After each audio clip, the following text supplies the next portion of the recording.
Holistic health encompasses all areas of the body, including heart, mind, and soul, and the body. And Descartes really started the separation during the Enlightenment of the body being disconnected from the heart or the soul or the mind. And since then, we're starting to see how important it is to connect to all of these areas. Today, I'm going to talk about spirituality, and there's an inadequacy in our language because we've got the separation of how exactly do you describe a spirit when it isn't something that you can feel or you can touch, although maybe you can feel your spirit a little bit. So, I'm going to attempt to explain a little bit about what the spirit is. The spiritual wellness is independent from externals, though sometimes our externals can impact, whether or not we feel spiritually well. A definition of spiritual wellness that I really liked came from the Dalai Lama, and he says, spirituality I take to be concerned with those qualities of the human spirit, such as love and compassion, patience, tolerance, forgiveness, contentment, a sense of responsibility, a sense of harmony, which bring happiness to both self and others. And I liked that definition. It describes a little bit of that connection and the inspiration. And I would add a little bit to it as far as, how can I add to the Dalai Lama's discussion on spirituality, right? But I would add also a meaningful, purposeful drive that comes from the inside and bubbles out. This is not a discussion about religion. Sometimes when I do my client assessments, and I talk about spiritual wellness, they'll say one of two things. Well, I don't believe in God, so I don't need to talk about spiritual wellness. Or they'll say, well, I go to church and I pray, I read my Bible every day, I love Jesus. I don't think I need to speak about my spiritual wellness either. And so these are ideas that the Dalai Lama actually described as being separate from religious dogma, whereas the religion might be an outworking of that spiritual internal. This does not have any connection to any one religion. And I am going to be referencing several, religious leaders or ideas, because who better to give us an idea of spirituality than a religious leader? But I'm not endorsing or opposing any particular spiritual belief. So just bear with me as we go through this. Abraham Maslow talked about spirituality in terms of self-transcendence. And he talked about how when we start on this hierarchy of needs, we start with physiological needs, and then we go to some of those needs of self-esteem and relationships. And his idea was that a person could not be self-transcendent and reach those very highest, most inclusive or holistic levels of human consciousness without getting their lower level needs met first. So kind of like, you don't really care about the purpose of life if you don't have your physiological need for water, air, and food, sleep, security, those kinds of things met first. And it puts this question as to, does your spiritual meaning drive your ability to obtain those things? Perhaps as an adult, that's true. Or is this the attainment of all of the physiological and emotional needs? Does that contribute to the spiritual wellness? So, or the self-transcendence. So that's where spiritual wellness kind of is showing, that whole spiderweb idea of implications of each piece being imputed into another piece. There are implications for not having this spiritual, internal life purpose, meaning of life kind of an experience in spiritual wellness. George Orwell wrote a book by the title 1984, and it was a political commentary. And he described this split pea green haze indoors at his work. And the first part of the book describes his daily life where he didn't get to choose anything. He was given a job that he doesn't like, that he wasn't asked about his aptitude for. He goes from waking up because something's telling him to get out of bed to eating food he didn't select, that he doesn't enjoy, that is supposed to be nutrient dense, whatever, that somebody else gave him. And, throughout this book, you find him at one point seeking a prostitute that, it's an illegal action in that society. And it's just because he's looking for something feeling. He wants to feel. And we see people sometimes who are always chasing that next high. They live in this excess of living. Online dating has been pretty eye-opening in this regard, looking at these potential candidates, and they go rollerblading and mountain climbing. They jump out of perfectly good airplanes, ziplining in Costa Rica, running with the bulls in Spain, and it seems to be just this one thing to the next. And looking at them as potential candidates, I go, well, wait a minute. Is a girlfriend just the next high? We see people, we've got these excesses of these manias. Maybe we're over cleaning, overeating, seeking so much sex to try and fill that fulfillment. Maybe we are staying in bed all day, or buying too many things. And all of these manias of searching for that next high, the next fun, the next excitement, because we don't have that internal thing that makes us fulfilled and happy and manifests itself in a purposeful life driving. It creates other web disturbances. If we're purchasing too many items, maybe our house becomes cluttered, and so we can't have people over. Or if we're spending so much time exercising, maybe we're depleting our physical health. Or if we're overeating, the same thing. um, these adrenaline junkies, where they have to get that next high. And this, of course, is not judgment based on maybe that is their meaningful life connection.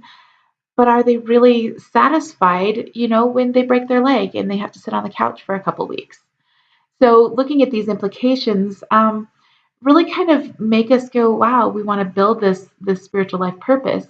And how is it that we can actually build this? So I want to start by in this idea of building is, do you feel that fulfillment? Do we have that drive that gets us out of bed where we go, I am awake, I'm alive, today is going to be awesome. It's so amazing to me that I get to do this. And without that, one of the most difficult, I guess, manifestations is we see people that are saying, well, why bother? Why life? It doesn't really make any difference. It's not fulfilling. I'm tired of this. It's too hard. And, we get depression and suicide rates in young people now that are going through the roof because as they explore that idea, why life, they don't have an adequate answer.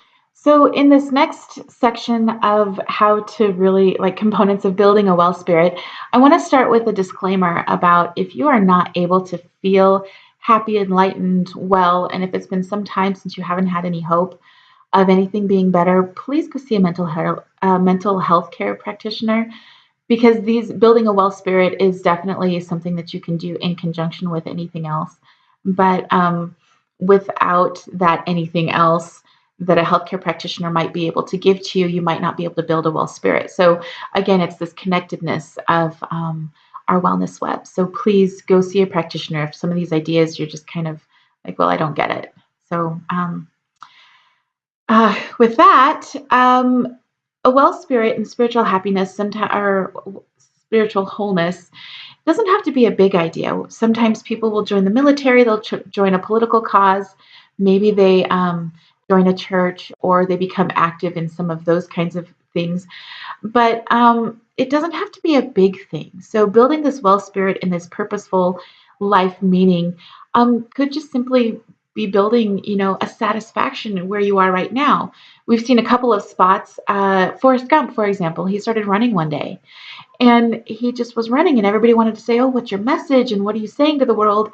And he's like, I feel happy running." So he ran, and until one day he stopped and he found a different meaning in his life.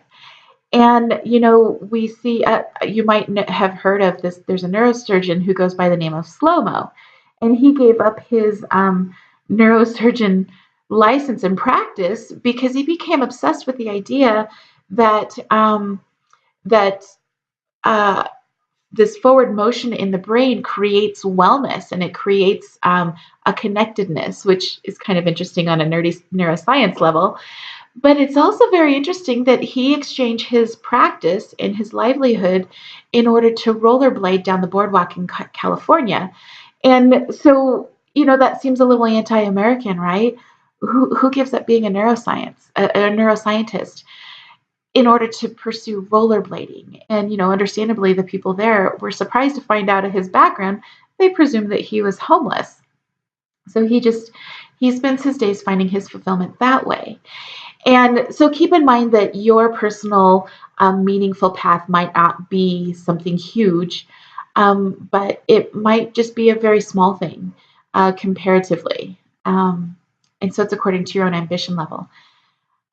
Beginning with how to build this spirituality, look at some ideas that are along the lines of: are you living according to your own values?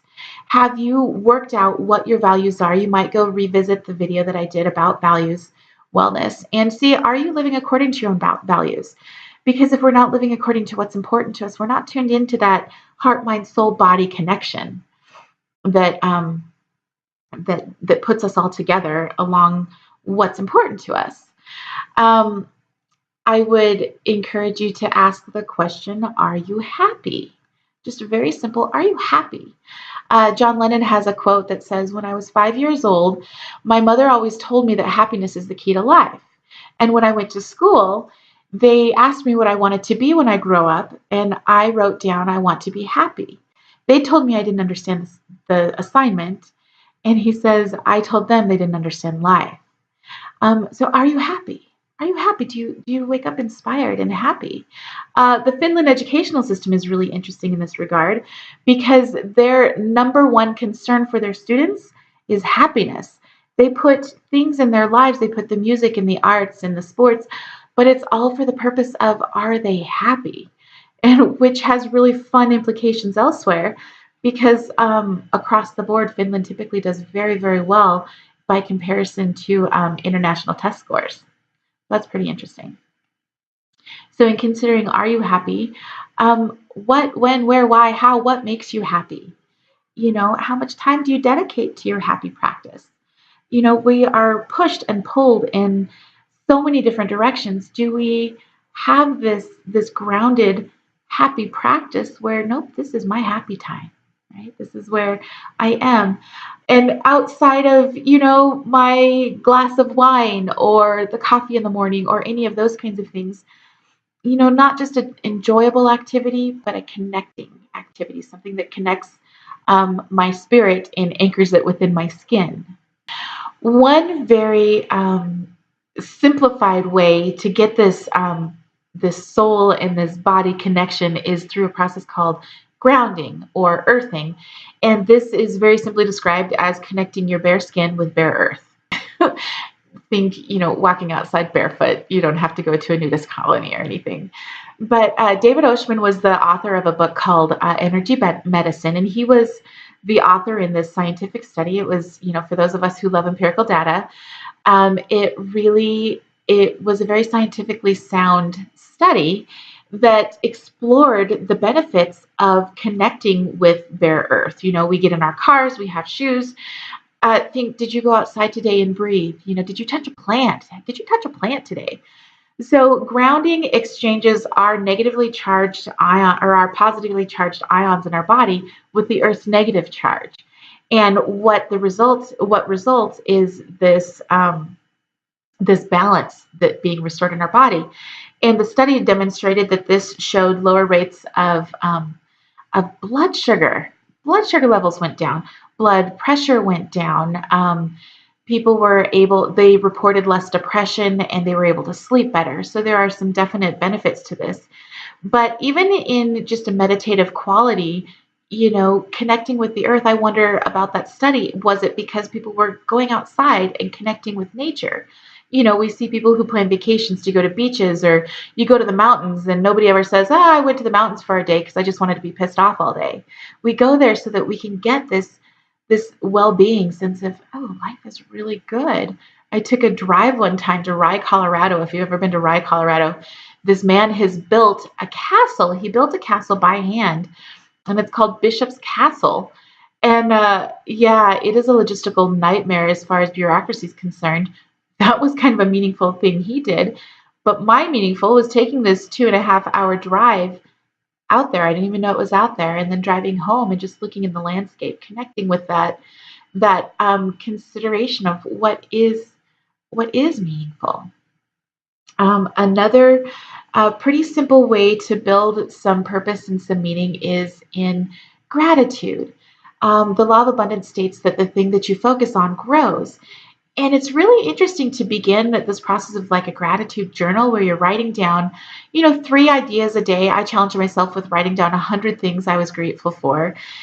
And getting this gratitude growing in your mind, and getting it to where, wow, you're focusing on how many things are right. Sometimes that tunes you into what brings meaning and purpose. Do you see some patterns and some themes throughout your gratitude point that opens up your mind to opportunities that might be fulfilling, and kind of an idea of, you know, what is important to you? What do you like? What makes you that happy, fulfilled feeling person? And in experiencing these feelings, or we really want to give honor to these feelings. Some people have described feelings as the spark that lights our path of that alignment with our purpose.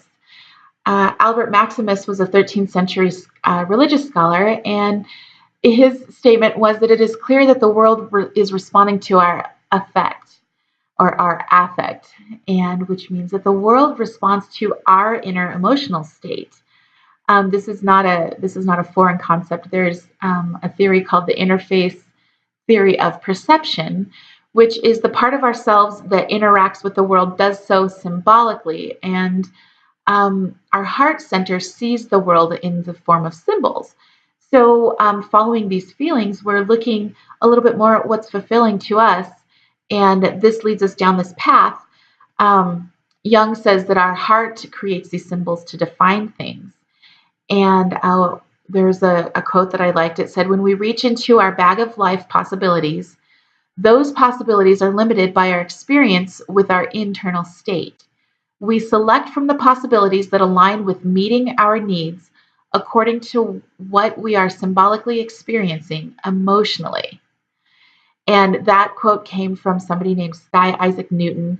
He studies quantum mechanics, and quantum mechanics is mind blowing in nerdy scientific theory, but it's the study of what happens to things when you're not watching them. And this quantum mechanics idea is that we relate to one another relationally. Things relate relationally, and they don't exist as a thing individually until you can relate it to something relationally. And what that has to do with our spiritual wellness is the way that we work out how it is that we are existing in our life in a relational way.